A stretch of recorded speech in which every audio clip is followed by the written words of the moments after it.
দিনে যত শোভা আছে সব শোভার জিম্মেদারি ওলামায়ে কেরামদের। ওলামায়ে কেরাম হলো চক্ষুওয়ালা, আর আমরা হলো অন্ধ।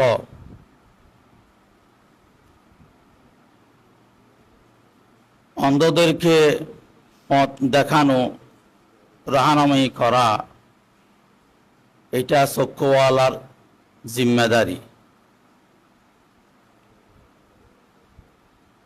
যদি অন্ধ গর্তে পড়ে যাচ্ছে, আমি চক্ষুওয়ালা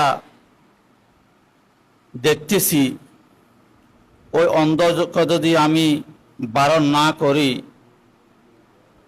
ওই অন্ধ ওই গর্তে পড়ে যদি আহত হয় বা মারা যায়, তাহলে দুনিয়াতে যদিও আমি জবাবদিহি করতে না হয়, কিন্তু কাল কিয়ামতের ময়দানে মওলার দরবারে জবাবদিহি করতেই হবে।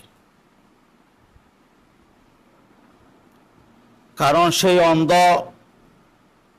অন্ধ হওয়ার পিছনে তার কোনো দোষ নেই।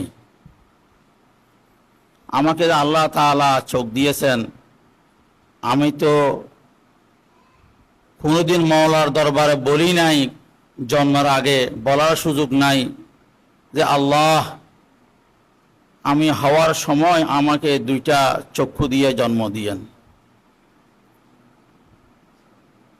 এগুলো যত নিয়ামত আল্লাহ তাআলা দান করেছেন, ওয়াইন তাউদ্দু নিয়ামাতাল্লাহি লা তুহসুহা, সবই আল্লাহর দেওয়া নিয়ামত। যালিকা ফাজলুল্লাহ।